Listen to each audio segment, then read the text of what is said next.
সোনালী আভায় রঙিন গ্যালারি, উত্তেজনায় কেঁপেছে ইডেন গার্ডেন্সের প্রতিটা ইঞ্চি। আইপিএল এর নতুন মৌসুমের প্রথম ম্যাচে কেকেআর এর মুখোমুখি আরসিবি।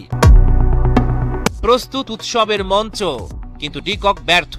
শরীরের কাছাকাছি থাকা ক্ষুরধার ডেলিভারি। ডিকক চেয়েছিলেন কভার চিরে বেরিয়ে যেতে, কিন্তু এগিয়ে আসার খেসারত দিতে হলো তাকে। টস হেরে ব্যাটিংয়ে নেমে শাহরুখ খানের দল প্রথম ওভারেই উইকেট হারালো। আজিঙ্কা রাহানে তার শ্রেষ্ঠ রূপে। এক মুহূর্তের জন্য দ্বিধা নয়, কোনো সংশয় নয়, শুধু অনবদ্য শৈলী আর রাজকীয় প্রতাপ। পায়ের নড়াচড়া নিখুঁত, ব্যাটের সুইং মসৃণ, আভিজাত্যপূর্ণ ফ্লিকের ছোঁয়া। গ্যালারির উল্লাস যেন রূপ নেয় এক গানের সুরে। অবশেষে প্রতীক্ষার অবসান।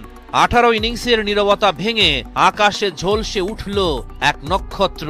কেকেআর এর অধিনায়ক আজিঙ্কা রাহানে কলকাতার অধিনায়কত্বের অভিষেকে মাত্র 25 বলে 50। কেকেআর এর প্রতিটা হৃদয় চেয়েছিল যেভাবে, নেতা দাঁড়িয়ে গেলেন সামনে।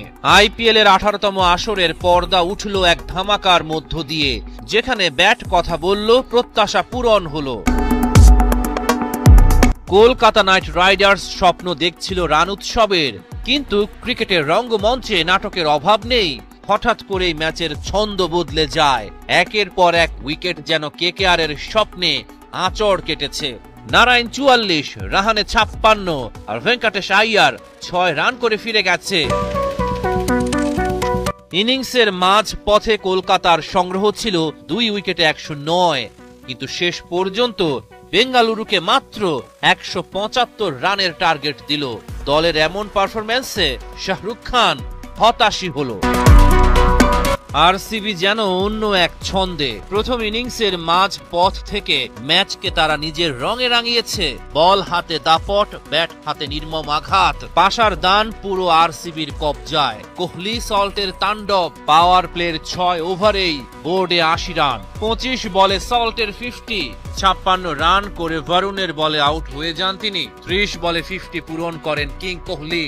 শেষ পর্যন্ত সহজ জয় তুলে নেয় আরসিবি। ঘরের মাঠেই বর্তমান চ্যাম্পিয়ন কলকাতাকে মাটিতে নামিয়ে আনলো কোহলিরা।